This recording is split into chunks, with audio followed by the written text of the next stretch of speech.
Assalamualaikum warahmatullahi wabarakatuh. Di sini kelompok kami akan menjelaskan sedikit tentang apa itu rasio aktivitas. Di sini anggota kelompok kami yang pertama ada saya sendiri, Andrian Ali Muhammad, ada Rizal Ramadhani dan juga Muhammad Fizaini. Di sini, di sini saya akan menjelaskan tentang rasio aktivitas.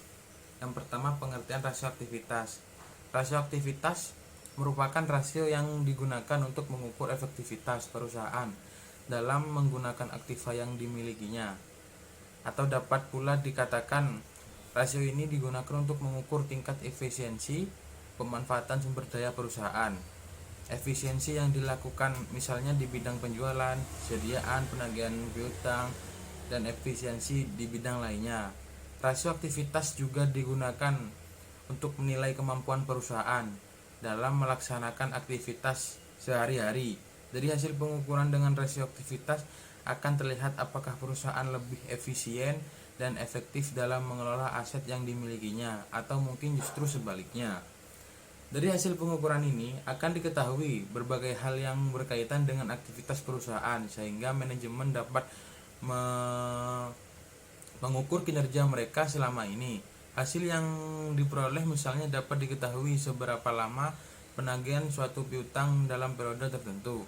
Kemudian hasil ini dibandingkan dengan target yang telah ditentukan atau dibandingkan dengan hasil pengukuran beberapa periode sebelumnya. Di samping itu, rasio ini juga digunakan untuk mengukur hari rata-rata sediaan tersimpan di gudang, perputaran modal kerja, perputaran aktiva tetap dalam satu periode, penggunaan seluruh aktiva terhadap penjualan, dan rasio lainnya. Selanjutnya di sini ada tujuan dari penggunaan rasio aktivitas tersebut. Yang pertama, untuk mengukur berapa lama penagihan piutang selama satu periode atau berapa kali dana yang ditanam dalam piutang ini berputar dalam satu periode. Yang kedua, untuk menghitung hari rata-rata penagihan piutang, day of receivable, di mana hasil perhitungan ini menunjukkan jumlah hari atau berapa hari piutang tersebut rata-rata tidak dapat ditagih. Yang ketiga, untuk menghitung berapa hari rata-rata sediaan tersimpan dalam gudang. Yang keempat, untuk mengukur berapa kali dana yang ditanamkan dalam modal kerja berputar dalam satu periode atau berapa penjualan yang dapat dicapai oleh setiap modal kerja yang digunakan, working capital turnover. Yang kelima, untuk mengukur berapa kali dana yang ditanamkan dalam aktiva tetap berputar dalam satu periode. Yang terakhir, untuk mengukur penggunaan semua aktiva perusahaan dibandingkan dengan penjualan. Selanjutnya ada manfaat penggunaan rasio aktivitas. Dalam bidang yang pertama, dalam bidang akuntansi, artinya perusahaan atau manajemen dapat mengetahui berapa lama piutang mampu ditagih selama satu periode. Yang kedua, dalam bidang sediaan, artinya manajemen dapat mengetahui hari rata-rata sediaan tersimpan dalam gudang. Yang ketiga, dalam bidang modal kerja dan penjualan, artinya manajemen dapat mengetahui berapa kali dana yang ditanamkan dalam modal kerja berputar dalam satu periode, atau dengan kata lain berapa penjualannya yang dapat dicapai oleh setiap modal kerja yang digunakan. Yang keempat, dalam bidang aktiva dan penjualan, artinya manajemen dapat mengetahui penggunaan semua aktiva perusahaan dibandingkan dengan penjualan dalam satu periode tertentu. Di sini saya akan melanjutkan presentasi dari teman saya.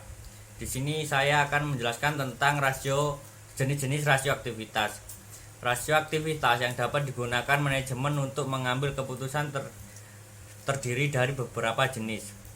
Penggunaan rasio yang diinginkan sangat tergantung dari keinginan manajemen perusahaan. Artinya, lengkap tidaknya rasio aktivitas yang akan digunakan tergantung dari kebutuhan dan tujuan yang ingin dicapai pihak manajemen perusahaan tersebut. Secara umum, apabila keseluruhan rasio aktivitas yang akan digunakan mampu memperlihatkan efektivitas perusahaan secara maksimal jika dibandingkan dengan penggunaan hanya sebagian saja. Berikut ini ada beberapa jenis rasio aktivitas yang dirangkum dari beberapa ahli keuangan, yaitu yang pertama perputaran piutang, reversible turnover. Yang kedua hari rata-rata penagihan piutang, days of receivable. Yang ketiga perputaran sediaan, inventory turnover. Yang keempat hari rata-rata penagihan kesediaan. Yang kelima perputaran modal kinerja, working capital turnover. Yang keenam perputaran aktiva tetap, fixed asset turnover. Yang ketujuh perputaran aktiva, asset turnover. Yang pertama ada perputaran piutang, receivable turnover. Perputaran piutang merupakan rasio yang digunakan untuk mengukur berapa lama penagihan piutang selama satu periode atau berapa kali dana yang ditanam dalam piutang ini berputar dalam satu periode. Semakin tinggi rasio menunjukkan bahwa modal kerja ditanamkan dalam piutang, semakin rendah bandingkan dengan rasio tahun sebelumnya. Dan tentunya kondisi ini bagi perusahaan semakin baik. Sebaliknya, jika rasio semakin rendah, ada over investment dalam piutang. Hal ini yang jelas adalah rasio perputaran piutang memberikan pemahaman tentang kualitas piutang dan kesuksesan penagihan piutang. Cara mencari rasio ini adalah dengan membandingkan antara penjualan kredit dengan rata-rata piutang. Rumusan untuk mencari masalah perputaran piutang sebagai berikut, yaitu reversible turnover sama dengan penjualan kredit dibagi rata-rata piutang. Yang kedua ada perputaran sediaan, inventory turnover. Perputaran persediaan merupakan rasio yang digunakan untuk mengukur berapa kali dana yang ditanam dalam sediaan atau inventory ini berputar dalam suatu periode. Rasio ini dikenal dengan nama rasio perputaran sediaan. Dapat diartikan pula bahwa perputaran persediaan merupakan rasio yang menunjukkan berapa kali jumlah barang kesediaan diganti dalam satu tahun. Semakin kecil rasio ini, semakin jelek, demikian pula sebaliknya. Untuk mencari rumusan perputaran sediaan adalah harga pokok barang yang dijual dibagi sediaan.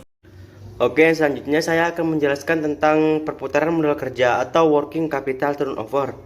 Perputaran modal kerja atau working capital turnover merupakan salah satu rasio untuk mengukur atau menilai keefektifan modal kerja perusahaan selama periode tertentu.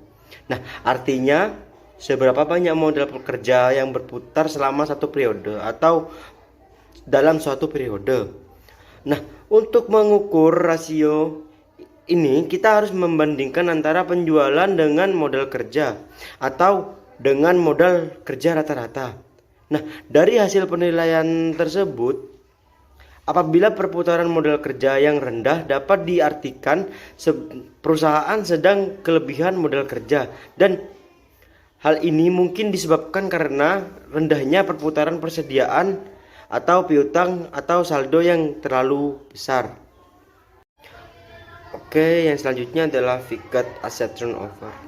Fixed asset turnover merupakan rasio yang digunakan untuk mengatur berapa kali dana yang ditanamkan dalam aktiva tetap berputar dalam satu periode, atau dengan kata lain untuk mengatur apabila perusahaan sudah menggunakan kapasitas aktiva sepenuhnya atau masih belum.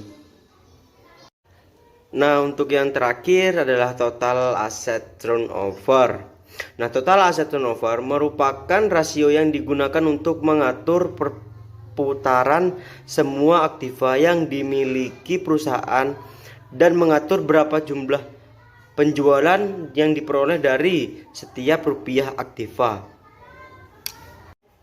Oke, sekian dari kelompok kami. Jika ada kesalahan, mohon maaf. Billahi fisabilillah, wastabiqul khairat. Wassalamualaikum warahmatullahi wabarakatuh.